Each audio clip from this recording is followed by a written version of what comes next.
And welcome back to JKLIVE here at Citizen Television. Now, a good memoir doesn't come without its own controversy, and there's going to be a lot of controversy when Njiru's memoir is released in a few days' time. It's called The President's Pressman. Already, there are those calling foul out there, and we'll get to that in a little moment. But Njiru was the presidential spokesman for more than 40 years. He knows the inner workings of State House like probably no other spokesman of our time. And I'm glad he's put this in book form, no matter how it's received.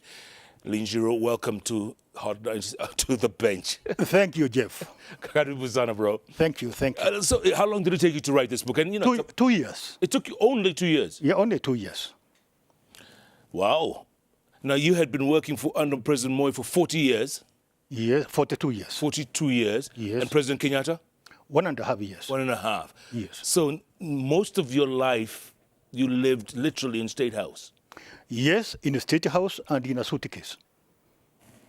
Because we were traveling all over the world. What made you write the book, Lee? I wrote the book because I was under pressure from many, many people, including one Jeff Koinange. He was pestering me every moment. Yeah. He wanted me to write the book.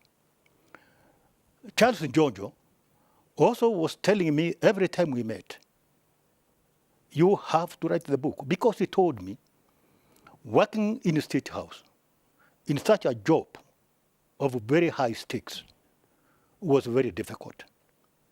He did not even know how I survived.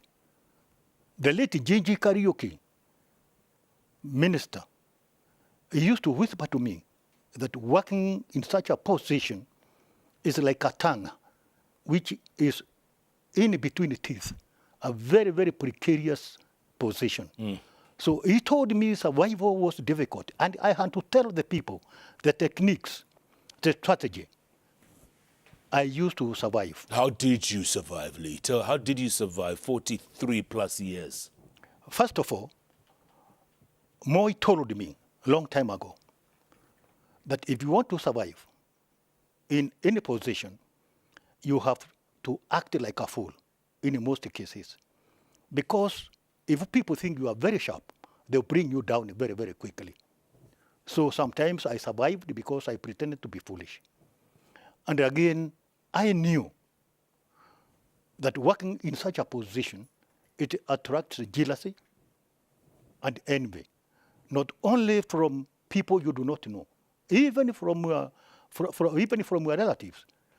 Because you see, where there is power, and there is money, and there is influence, always people tend to envy you. There's a lot of jealousy. So actually, you have to use a lot of strategies, sometimes deceit, sometimes you have to tread very carefully. Like I knew where I was working, I had many enemies, especially in terms of tribalism. If a certain tribesman stepped on my feet, I knew they were looking for me. So I would say, oh, I'm very sorry. I'm very sorry.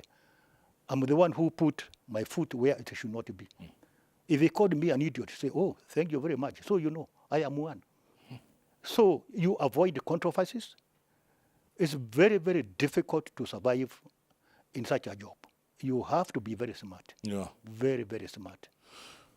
What was it about President Moi that he trusted you so much?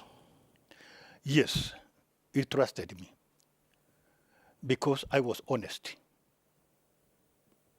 I did not cheat him. I did not lie to him. And then most of the people, when they are employed in State House and they have money and power, it gets to their hand. And you see, alcohol becomes sweet at midnight and at 2 a.m. In fact, when alcohol starts getting sweet, that's the time you should stop. So I would take a little alcohol because I used to work up to about 9 p.m. every day. So now if I pass through a bar to have a glass of whiskey, I would pretend that I'm coming from another bar. So I find people who are drinking at 5, they are already drunk. So they will not even know how much I have taken. So if I sit with them for 30 minutes and I take a glass of wine, they would think I've taken 10 like them. So I survived by deceit. Yes. And sometimes when you go to work, you cheat people that your electricity has been disconnected, that your water has been disconnected. So they say, this guy is already finished. Why should we bother about him? His electricity has been disconnected. So you must survive sometimes by telling lies. Tell us some of the things that are in the book that we should expect, Lee. Tell us some of the front row things you were able to witness. In the State House, there was a lot of backstabbing, a lot of jealousy. There was a lot of infighting, even witchcraft. I have written about witchcraft in the State House, and some people have been appalled. People don't believe it. And the people who do not believe that there was witchcraft in the State House, they should remember that in 1994, the president, Mzee Moi himself, he established a presidential commission on devil worship. And it was headed by Archbishop Nicodemus Krema. Among those people who are in the commission were people like Reverend Jonas Kaledi, people like Reverend Joe, people like Moinde, very many people. So people have been calling me because they do not believe it. So I reminded them, even Mzee Moi knew there was witchcraft in the State House. Like what would happen? What kind of witchcraft? For example, because working in the State House is very lucrative. The allowances are very fat. Foreign trips, a lot of influence. People respect you when you work for State House because they think you are near power. They think you can get them jobs, or you can make a telephone call to some place so that they can be given waivers. So nobody wants to be removed from State House. So if you feel that your position is threatened, if you feel inadequate, some of them used to seek divine interventions. They go to the occult. They go to dark forces. It used to happen. And you witnessed this? Yes, I witnessed it. I witnessed everything. For example, one time, Mzee Moi came very early in the morning. We did not expect him so early. And then he had visitors. The visitors asked for a photograph. And the photographer on duty had not arrived. So he had to break into his cabinet. And we found his camera tied with the tail of a squirrel. Yeah, yes. But because I do not believe in witchcraft, I use a camera and I got beautiful photographs, beautiful pictures. Yes. What did you do with his squirrel's tail? Well, I told the man to stop that nonsense when he came. Yeah, I not tell Mzee Moi. Yeah, because you do not destroy people because of such small things. Because they have wives, they have got children, they have got sick mothers, and this kind of thing. Yeah. Yeah, so you just give them a warning. Yes. When you started with President Kenyatta, you were very young. Yes, 28. You were 28. Yes. Now, there's already a complaint. Someone, former Coast PC Eliud Mahehu's daughter, Yes. Lucy Wamboi Yinda, Yes. took out 1/3 page out of the newspaper to complain about this book already. Yes. And the way that you have described her father. She says this is traumatizing and anguish. Mr. Njiru's appalling narrative on the late Mzee Kenyatta's last moments before his demise on August 22nd, 1978, what to my mind imputes ill motive on the part of my late father. First of all, I would like to thank that very gracious lady. I do not know her, but I know the husband, Edwin Yinda, is my friend. She says her father worked for a long time. The father did not work longer than me. I worked for the public service, for the Republic of Kenya, for 46 years. So in matters of serving the Republic of Kenya, I'm senior. Number two, my job as a journalist is to recount from the ringside what is happening. I know, because I read what she says, is that her father and Alexander Gitau had no powers to stop Mzee Jomo Kenyatta from going to Msambweni, even though they knew that he was sickly and he was weak. I want to ask the leader, if Jomo Kenyatta expressed the wish to jump into the Indian Ocean, would they not have stopped him? There are many ways of stopping a president from undertaking such a precarious trip because it was life-threatening.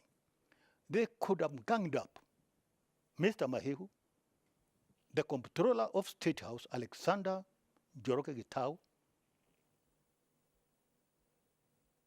the PC, Mahehu himself, the provincial police officer, Gichoke, even the commander of the Navy, Colonel Eliud Mbilu. They could have ganged up and cheated Mr. Jomo Kenyatta for his own sake, that the very at Mutongwe had broken down. Who would have known? To save a president's life, you can go to any length. You're supposed to go to any length. Okay, granted. Mzee Kenyatta collapsed in Msambweni. Okay, let's say they allowed him to go there.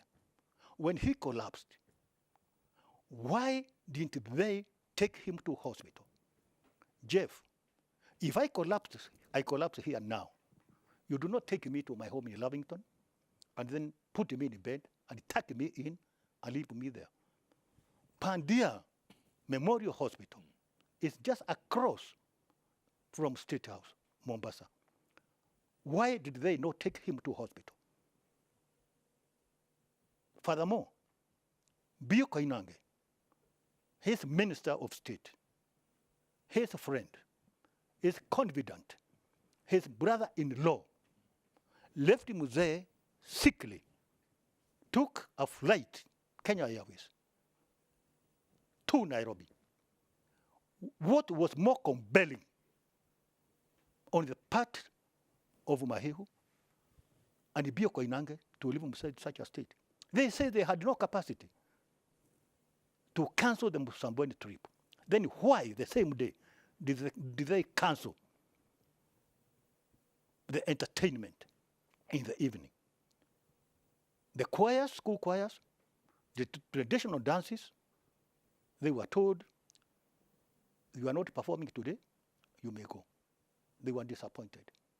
They said they had no capacity to cancel the Msambweni trip, and the evening they cancel the entertainment in the evening. That is the question I want them to answer. And furthermore, when you are given such a responsible position, you are accountable to the people of Kenya. You have to be audited. You have to be investigated. You have to answer questions. So people should not say that they worked for a long time. I also worked for a long time. Mahew did not work longer than me. Mahew died in 2008. From 1963, how many years are those? And he had retired. I have worked for 46 years in the public service. So nobody can try to intimidate me by long service. I'm one of the longest serving public servants in Kenya. So matters of longevity in public service cannot intimidate me. So those who start saying things that, that you're making things up here, what do you tell them? To write their own book and put the record straight. I have written mine. Yes. If you think I am telling a lie, write yours and put the record straight. And tell us from which position, from which premise are you writing? I was at the ringside. Yes. As it was happening, and I'm a trained journalist, a trained government information officer with government money. So I know how, and I keep my records for the last 40 years. If you ask me what happened every day, I'll bring you the books here. I've got this pile of books. Yes. What was the lowest moment during Moi's time? Was it obviously the coup of 82? Was that the lowest moment? That was one of them.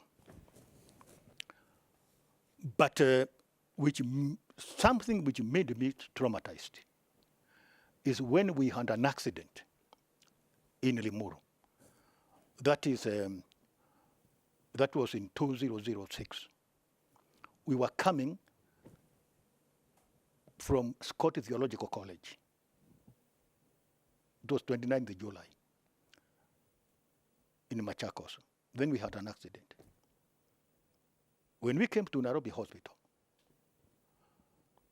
When you say we, was the president involved as well? Oh. Yes, in the accident. We, Mzee Moi and myself, were in the same car. Yes, because when we left, when we had the accident, we were taken to Nairobi Hospital. And because our knees were terribly damaged, Dr. Silverstein flew one of the top surgeons, specialist on knees from New England, Boston. His name was Professor Dinesh Patel, one of the top 10 orthopedic surgeons. When Mzee Moi was being wheeled out of the theater, I was being wheeled in. He was operated on by Professor Dinesh Patel. And Professor Ayim was an anesthetist. So when he was operated on, Mulinge, General Mulinge, Jackson Mulinge, had been flown from South Africa, where he had a stomach operation. Mulinge was under ward upstairs. Mzee Moi was downstairs. Mulinge expressed a wish to be brought down to stay with Mzee Moi, to greet him. You know, those two men had blue uniforms, hospital uniforms. Blue, very cheap material.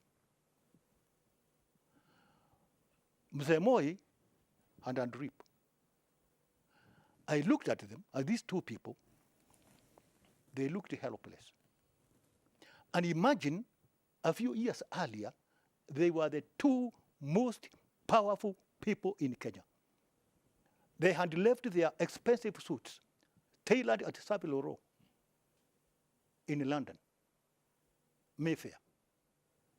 But they had left them in the house, and they were wearing a very cheap material and helpless. And they were being touched here and there by nurses. And under normal circumstances, if you touched them, you'd have been beaten to a pulp. Or worse. That was my lowest moment. And then I said, my God, can it come to this? These two powerful men looking helpless, wearing blue hospital uniforms, living in their expensive suits at home. That was my lowest moment. By the way, what kind of accident was it? You hit another car, you rolled, or you... No, we had a head-on collision with a pickup, which was being driven by Catholic fathers. Yes. At a place called Rukuma in Limuru. Yes. Were they hurt? Yes, they stayed in a hospital for close to 1 year. Oh, wow. Yeah, well, they were wrong. Because they just, cut into the road, Into the convoy? Yes, into the convoy. How long were you all in hospital? I was in the hospital for 2 months. 2 months? Yes. The president? 1 month. Slightly less than 1 month. They created a ward for him at the Cabernet Gardens. A whole hospital. Some nurses were moved there. Equipment was moved there. That's why it is important to be a big person. State House was being run from... By that time, he had retired. Oh, 2006, that's right, yes. Yes, he had retired, yeah. Oh. He retired on 30th December 2002. That's right. Yes. Okay. That was my lowest moment. Because I looked at him, I felt very, very bad. Very bad. Your boss, your president, your mentor, your protector, when you find him helpless, it was my lowest moment. Yes. Lee, I want to take a quick break. There's so many questions, and I know people are asking a lot of questions. By the way, when's the book going to be available? This week? This week. This week, huh? On Sunday. In most bookshops? On Sunday. And you have a launch in Nakuru? Yes, I have a launch in Nakuru. It will be on 31st. of this month. Sarova, Woodlands, in Nakuru, 4 p.m. And then from there, be available everywhere. It will be available everywhere. It's called the we shall announce. It's called the President's Pressman. The President's Pressman, a memoir. A memoir. Remember that, folks. It's going to be a great, neat read, fascinating read. All the intrigues. This man, Njiru, had a front row seat to history unfolding for more than 4 decades. How about that? This history you want to know, especially 12 days to go before the general election. Keep tweeting at Koinange Jeff, at Susan TV Kenya, the hashtag JKLIVE. JKLIVE takes a break. We'll be back in a moment.